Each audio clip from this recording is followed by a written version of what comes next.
money up. The money up, about to run the money up. The money up, about to run the money up. The money up, next up, let them bitches know what's up. What's up, you guys? We're back with another episode of the Keep It P Show. And today I have a very special guest. Go ahead and introduce yourself. What's going on, y'all? It's Savion. I go by Russ. I'm from Atlanta. I'm just here to keep it P with y'all. Period. So I've been seeing this viral clothing phenomenon going crazy all over social media. Everybody's wearing it. Tell me what it's called. The whole thing behind the Evil Twin brand. Fuck! Wait, hold on. All right. So I've been seeing this clothing brand going viral all over social media. You're the owner, right?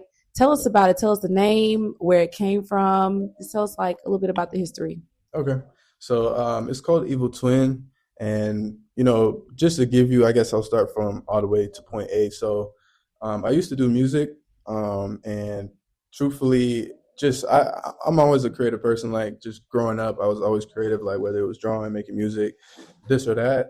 I never really thought I would make a clothing brand. I started off making music, and of course, music is like a long game, so you don't really see any money from it until you really pop for real.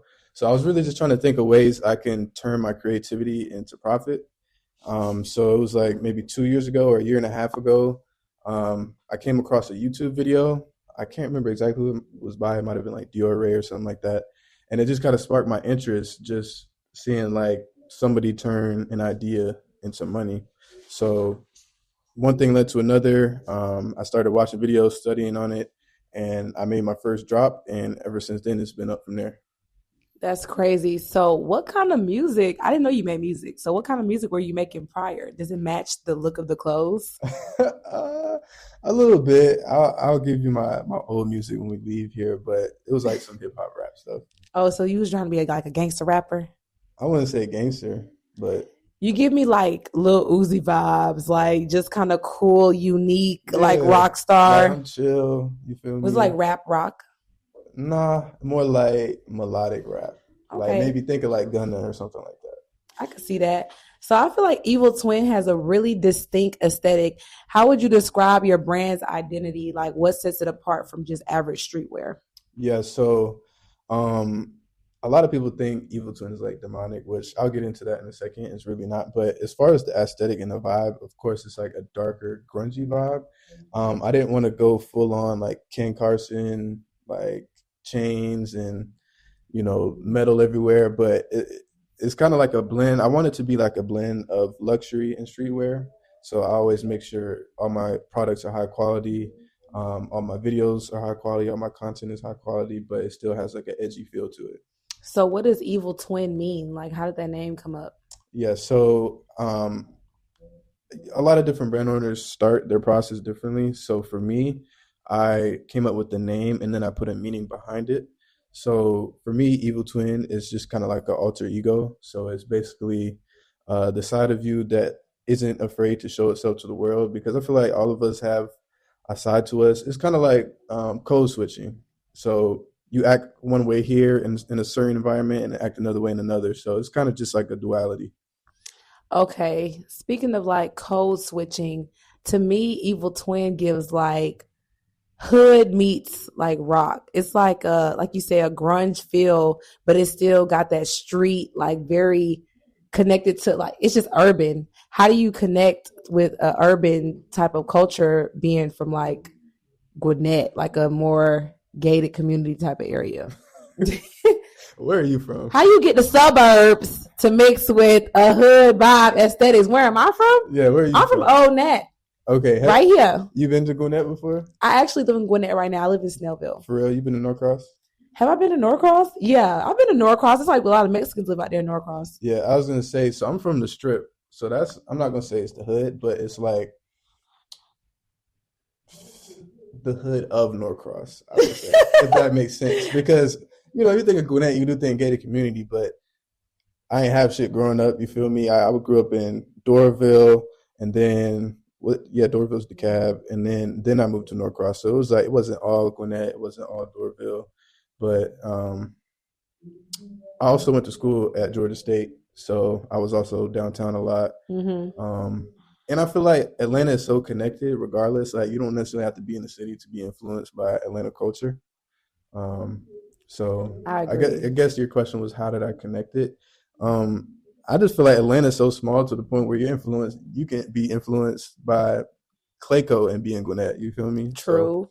So you spoke about basically unleashing your evil twin, like your alter ego or the side of you that's not afraid to be seen. How did you overcome the fear of perception or being seen? mm, I think I don't know if I necessarily overcame it. Well, at this point I have, but more so I feel like Evil Twin matches my own personality because I'm a shy, laid back person. Like this is not stuff I would normally do if I didn't have a clothing brand. But I feel like me doing the clothing brand forces me to get out there and you feel me, if I want to elevate and, grow my brand, I kinda have to. So Facts. So, like, I've been stalking your page. The concepts behind your shoots, the quality of the videos go crazy. How do you come up with those ideas? Is it just you? Is it a team? As far as the creativity aspect, I would say 95% of it is all from my brain. Of course, I have like models and other people that help me put everything together. But as far as like the creativity aspect, is pretty much me. Okay. Speaking about the creative aspect, can you walk us through your brain, your mindset when you're trying to design like a new piece? What is your mind thinking of? Got you. So, I'll wrap around to answer that question. So, right now, like my brand is growing at a good pace, but of course it's still a smaller brand. So I don't have like a huge team. So a lot of things are just me. Like I'm handling a lot of things. So sorry, can you repeat the question one more time? So I'm just like asking like the creative process of coming up with the design. Like how do you do it? Like when people ask how do you come up with the song, what do you do first? How does it like what's the process? Okay.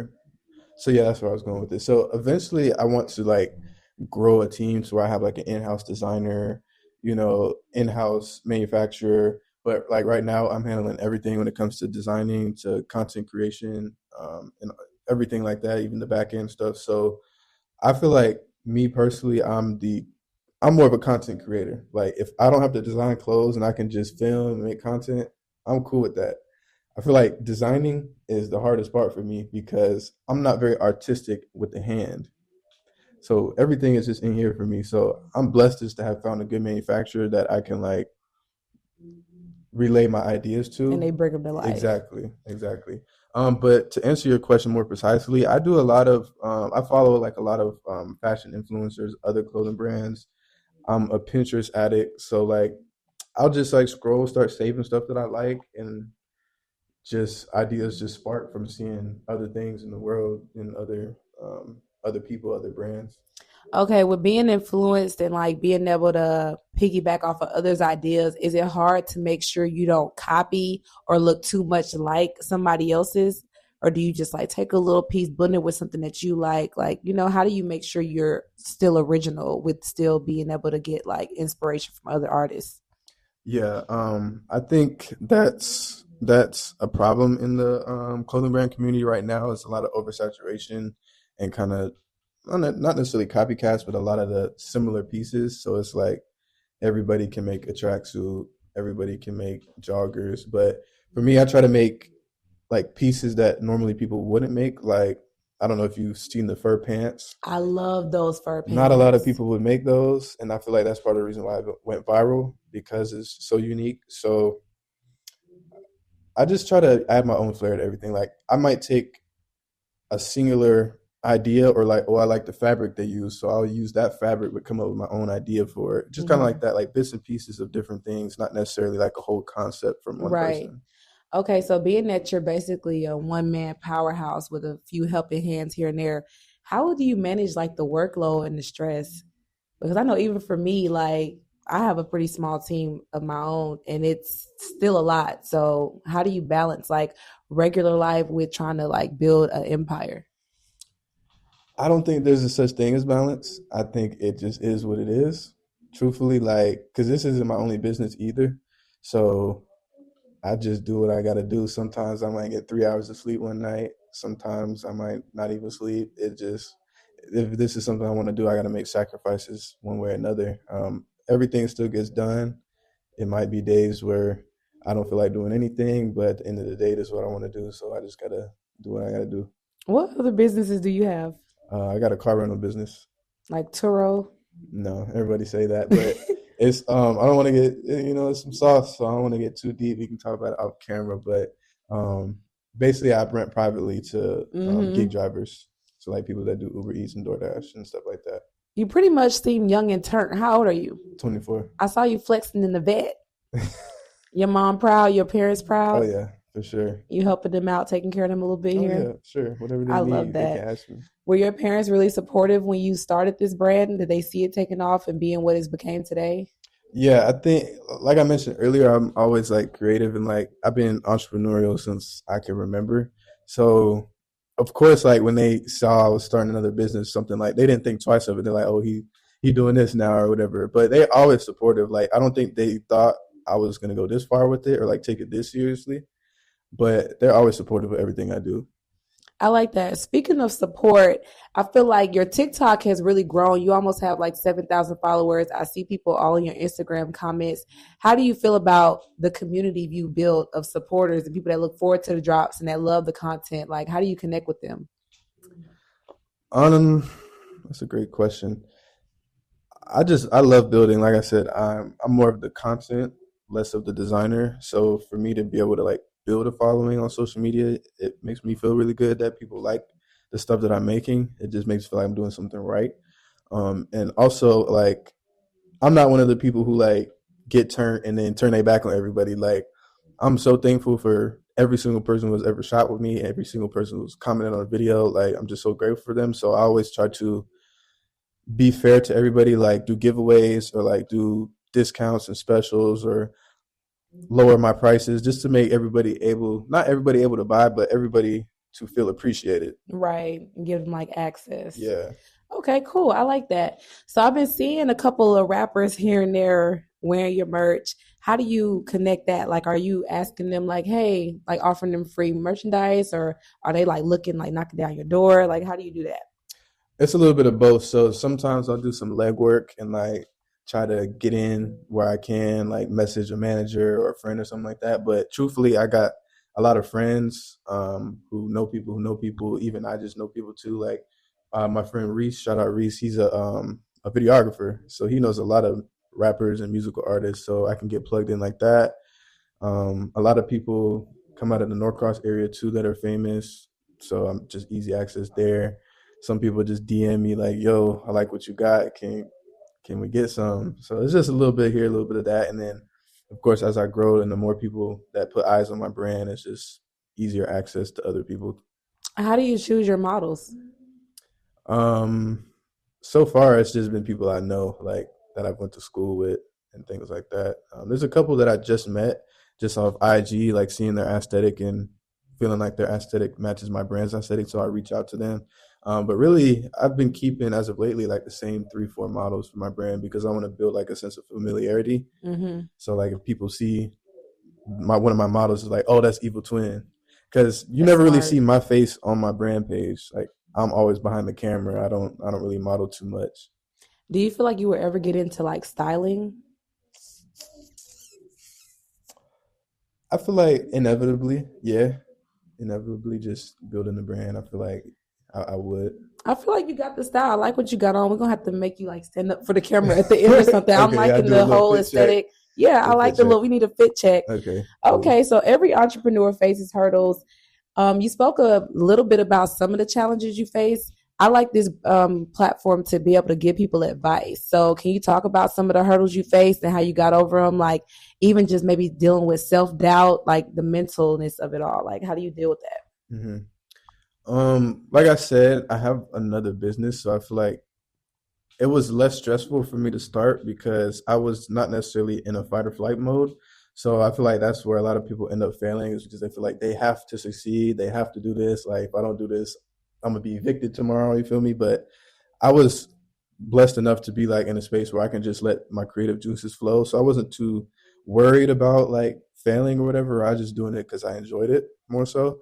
But some of the hurdles definitely was like being overconfident in the beginning. So my very first drop, I ordered like 300 pieces, and my design sucked. I didn't know how to market. I didn't know what I was doing, but I was just overconfident. Like, oh, clothes, like I can sell them clothes. Like I got plenty of people who know me that'll buy clothes, not knowing like sometimes the people you know are your biggest haters too, Mm. or you think people will support you because they know you, but they don't, which is not necessarily anybody else's fault. You feel me? Like now I know there's a target audience that I have to target, so I don't take it to heart. But just being overconfident in the beginning, and then also not looking for a mentor. I feel like mentor is a very big thing because it allows you to skip a lot of mistakes. Like now I've gotten a mentor and it's helped me take greater leaps without as many mistakes. So in the beginning, I was just YouTube University, trial and error, seeing what works, seeing what doesn't work. So I don't think it was necessarily one singular hurdle. It was just kind of working through the kinks of getting everything to grow properly. You are so well spoken. You are so smart, like very wise, very talented. I'm actually impressed. I'm not gonna lie. I didn't expect nothing less, but I'm actually like, I'm over here learning, like, as I'm talking, like, yeah, I did think that when I first started. Yeah, I did act like that. Oh, I do need that. I'm loving it. So, Thank you. what does keeping the P mean to you? Being 100, being yourself, being your evil twin. Okay. All right. Tell these people what's next. I've been on the website. What's coming up next? Any new drops? Any fashion shows, possibly? Yeah, so this Saturday, I don't know if you guys will see this video before then or not, but this Saturday on the 26th, I will be at Atlanta Street Market. I have a booth there. So I will definitely be out there showing off my clothes. I have this dropping exclusively at Atlanta Street Market, this flannel. It'll be live afterwards, but the people that pull up to see me there will get it first. So I got a summer collection on the way as well. Hopefully I can get a few pop-ups going over the summer. I'll be outside so y'all can see me out there. But yeah, I'm just trying to keep the ball rolling. I love it. Tell these people where they can find you at. Yeah, y'all can find me. Let me do that again. Y'all can find me at Evil Twin Brand on Instagram, and then you can find me at one Russkiii, Russkii, 3 eyes, for my personal page. All right, period. And this wraps up our segment of the Keep It P show with Evil Twin Brand owner Russ Savion. Thank you so much for coming. You dropped some gems. You kept it super P. And y'all make sure y'all tap in with his clothing brand. Peace. Thank you, guys. That was About to run the money up, about to run the money